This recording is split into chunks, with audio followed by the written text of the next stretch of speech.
ভাবুন তো, আপনি শুধু একটা কাজ বলে দিলেন আর কম্পিউটার নিজে থেকেই সেই কাজটা পুরোটা করে ফেলল।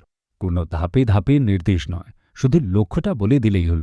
এটাই হল এটাই হল এআই এজেন্টের দুনিয়া। আজকের এই ভিডিওতে আমরা পুরো ব্যাপারটা সহজ ভাষায় বুঝে নেব। গত কয়েক বছরে কৃত্রিম বুদ্ধিমত্তা চমকে দেবার মতো এগিয়েছে। প্রথমে এল চ্যাটবট, যারা প্রশ্নের উত্তর দিত, কিন্তু এখন এসেছে এমন এআই যারা শুধু কথা বলে না, কাজও করে দেয়, যারা প্রশ্ন নেওয়া। এই নতুন ধাপটাকেই বলা হচ্ছে এআই এজেন্ট। তাহলে এআই এজেন্ট আসলে কি জিনিস? সহজ কথায়, এটা এমন একটা সফটওয়্যার যা নিজে সিদ্ধান্ত নিতে পারে এবং পরপর কাজ করে লক্ষ্যে পৌঁছতে পারে। সাধারণ চ্যাটবট শুধু উত্তর দেয়, কিন্তু এজেন্ট পরিকল্পনা করে কাজ সম্পন্ন করে। এটাই হল মূল পার্থক্য। একটা এজেন্টের মধ্যে কয়েকটা প্রধান অংশ থাকে। প্রথমে থাকে মস্তিষ্ক, অর্থাৎ বড় ভাষা মডেল, যা চিন্তা করে। তারপর থাকে স্মৃতি, যাতে আগের কথা বাঁধে যায়। আর এটা উদাহরণ দিয়ে বোঝাই। ধরুন আপনি বললেন, আমার জন্য একটা ছুটির পরিকল্পনা বানাও। এজেন্ট নিজে থেকে ফ্লাইট খুঁজবে, হোটেল দেখবে, খরচ হিসেব করবে, তারপর পুরো পরিকল্পনা সাজিয়ে দেবে। প্রতিটা ধাপ আপনাকে আলাদা করে বলতে হবে না। এবার আসি, এটা এত গুরুত্বপূর্ণ কেন? এতদিন প্রোগ্রামিং মানে ছিল প্রতিটা ছোট নির্দেশ নিখুঁতভাবে লিখে দেওয়া, কিন্তু এজেন্টের সাহায্যে আমরা শুধু লক্ষ্যটা বলে দিতে পারি। এর ফলে কাজ করার পদ্ধতিটাই বদলে যাচ্ছে। প্রোগ্রামিংয়ের ক্ষেত্রে এর প্রভাব বিরাট। এজেন্ট এখন নিজে থেকে কোড লিখতে, ভুল খুঁজতে এবং ঠিক করতে পারে। ডেভেলপাররা ছোট ছোট কাজে কম সময় দিচ্ছেন, বড় চিন্তায় বেশি, ফলে কাজের গতি অনেক বেড়ে যাচ্ছে। সংখ্যা দিয়ে বোঝা যাক ব্যাপারটা কত বড় হচ্ছে। সাম্প্রতিক হিসেব বলছে এআই এজেন্টের বাজার আগামী কয়েক বছরে দারুণিতে বাড়বে। বিশেষজ্ঞরা মনে করছেন এর বার্ষিক বৃদ্ধির হার প্রায় ৪৫% ছুঁতে পারে। এটা সত্যিই চোখ ধাঁধানো গতি। এজেন্টরা আসলে কিভাবে কাজ করে সেটা একটু ভিতরে গিয়ে দেখি। এরা একটা চক্রে কাজ করে, ভাবে, পরিকল্পনা করে কাজ করে, তারপর ফল দেখে আবার ভাবে। এই চক্রটাকেই বলা হয় চিন্তা পদক্ষেপের লুপ। ঠিক যেভাবে মানুষ সমস্যা সমাধান করে, খানিকটা সেভাবেই এই চক্রটা সাধারণত 4টে ধাপে চলে। প্রথমে এজেন্ট পরিস্থিতি বোঝে, তারপর একটা পরিকল্পনা বানায়, এরপর টুল ব্যবহার করে কাজটা করে, আর শেষে ফলাফল যাচাই করে। দরকার হলে আবার গোড়া থেকে চেষ্টা করে। এজেন্টের একটা বড় শক্তি হল টুল ব্যবহার করার ক্ষমতা। এর ফলে এজেন্ট সার্চ করতে পারে, ডেটাবেস ঘাঁটতে পারে, এমনকি অন্য সফটওয়্যারও চালাতে পারে। এর ফলে এজেন্টের কাজের পরিধি বিশাল হয়ে যায়। মানুষ যেমন হাতিয়ার ব্যবহার করে, এজেন্টও তেমনি। একটা মজার ধারণা হল মাল্টি এজেন্ট সিস্টেম। এখানে একটা নয়, অনেকগুলো এজেন্ট মিলে একসঙ্গে কাজ করে। একজন পরিকল্পনা করে, একজন কোড লিখে, আর একজন পরীক্ষা করে। ঠিক যেন একটা পুরো দল মিলে একটা প্রজেক্ট শেষ করছে। এই দলগত পদ্ধতির কিছু বড় সুবিধা আছে। প্রতিটা এজেন্ট নিজের কাজে দক্ষ হয়, ফলে গুণমান ভালো হয়। জটিল কাজ ছোট ভাগে ভাগ হয়ে যায়, আর একজন ভুল করলে অন্যজন সেটা ধরে ফেলতে পারে। কর্পোরেট দুনিয়াতেও এর প্রভাব স্পষ্ট দেখা যাচ্ছে। একাধিক সমীক্ষায় দেখা গেছে বিশ্বের বেশিরভাগ বড় সংস্থা এখন কোনো না কোনোভাবে এআই এজেন্ট পরীক্ষা করছে বা ব্যবহার শুরু করেছে।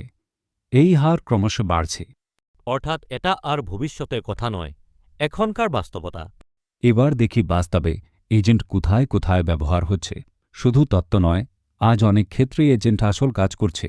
প্রোগ্রামিং থেকে গ্রাহক পরিষেবা, সব জায়গাতেই এর ছোঁয়া লাগছে। কয়েকটা উদাহরণ দেখে নেওয়া যাক। প্রোগ্রামিংয়ের জগতে কোডিং এজেন্ট এখন খুব জনপ্রিয়। এর একটা গোটা ফিচার লিখে দিতে পারে, পুরনো কোড আপডেট করতে পারে, আর টেস্ট লিখে দিতে পারে। অনেক ডেভেলপার এদের সঙ্গে জুটি বেঁধে কাজ করছেন। এতে কাজের চাপ অনেকটাই কমছে। প্রোগ্রামিং ছাড়াও আরও অনেক জায়গায় এজেন্ট কাজে লাগছে। গ্রাহক পরিষেবায় এরা জটিল সমস্যা নিজে থেকে সমাধান করছে। গবেষণায় এরা বিশাল তথ্য ঘেঁটে সারসংক্ষেপ বানাচ্ছে। আর ব্যবসায় এরা নানা একঘেয়ে কাজ স্বয়ংক্রিয় করে দিচ্ছে। এত সুবিধার মাঝে কিছু ভুল ধারণাও আছে। অনেকে ভাবেন এজেন্ট সবকিছু নিখুঁতভাবে করে দেবে, মানুষের আর কোনো দরকার নেই। এই ধারণাটা একদম ঠিক নয়। আসুন কয়েকটা সাধারণ ভুল ধারণা পরিষ্কার করে নিই। প্রথম ভুল ধারণা হল এজেন্ট কখনো ভুল করেন, বাস্তবে কিন্তু এরা ভুল করে, এমনকি ভুল তথ্য বানিয়েও ফেলতে পারে। দ্বিতীয় ধারণা, এরা মানুষকে পুরোপুরি সরিয়ে দেবে। আসলে এরা মানুষের সহকারী, পরিচালক নয়। সহকারী, পরিচালক নয়। তাই এজেন্টের কাজের উপর নজর রাখাটা খুব জরুরি। বিশেষ করে গুরুত্বপূর্ণ সিদ্ধান্তে মানুষের যাচাই করা দরকার। এজেন্ট দ্রুত কাজ করে ঠিকই, কিন্তু দায়িত্ব মানুষেরই থাকে। একে বলা হয় মানুষ সহ লুপ পদ্ধতি। এজেন্ট ব্যবহারে কিছু চ্যালেঞ্জও রয়েছে, সেগুলো জানা দরকার। নিরাপত্তা একটা বড় বিষয়, কারণ এজেন্ট নানা টুলের সঙ্গে যুক্ত থাকে। খরচও একটা বিবেচ্য, কারণ বেশি কাজ মানে বেশি গণনা। এই দিকগুলো মাথায় রেখেই এগোতে হয়। মূল চ্যালেঞ্জগুলো একসঙ্গে দেখে নিই। নিরাপত্তা ও তথ্যের গোপনীয়তা সবচেয়ে গুরুত্বপূর্ণ। নির্ভরযোগ্যতা একটা সমস্যা, কারণ এজেন্ট মাঝে মধ্যে অপ্রত্যাশিত আচরণ করে, আর খরচ ও গতির ভারসাম্য রাখাও জরুরি। তবু এজেন্টের সম্ভাবনা নিয়ে শিল্পমহল দারুণ আশাবাদী। বিশ্লেষকদের অনুমান, আগামী দিনে দৈনন্দিন কাজের একটা বড় অংশ এজেন্টের সাহায্যে হবে। কিছু হিসেব বলছে ভবিষ্যতে ব্যবসার প্রায় 1/3 সিদ্ধান্তে এজেন্ট জড়িত থাকতে পারে। এটা বিরাট এক পরিবর্তনের ইঙ্গিত। তাহলে যারা প্রোগ্রামিং শিখছেন তাদের কি করা উচিত? এজেন্ট আসায় বেসিক বোঝার গুরুত্ব কিন্তু কমেনি, বরং বেড়েছে। কারণ এজেন্টকে সঠিকভাবে চালাতে হলে আপনাকে বুঝতে হবে কাজটা আসলে কি। প্রযুক্তিকে সঙ্গী বানান, প্রতিযোগী নয়। কয়েকটা ব্যাপারে এখন থেকেই মন দিন। মূল ধারণাগুলো শক্ত করে শিখুন, যাতে ভিত্তি মজবুত হয়। এজেন্টকে স্পষ্ট নির্দেশ দিয়ে শিখুন। এটাই হবে নতুন দক্ষতা। আর এজেন্টের কাজ যাচাই করার অভ্যাস গড়ে তুলুন। একটা কথা মনে রাখবেন, এজেন্ট হলো আপনার ক্ষমতা বাড়ানোর হাতিয়ার। যে ডেভেলপার এজেন্টকে ভালোভাবে কাজে লাগাতে পারবেন, তিনি অনেক এগিয়ে থাকবেন।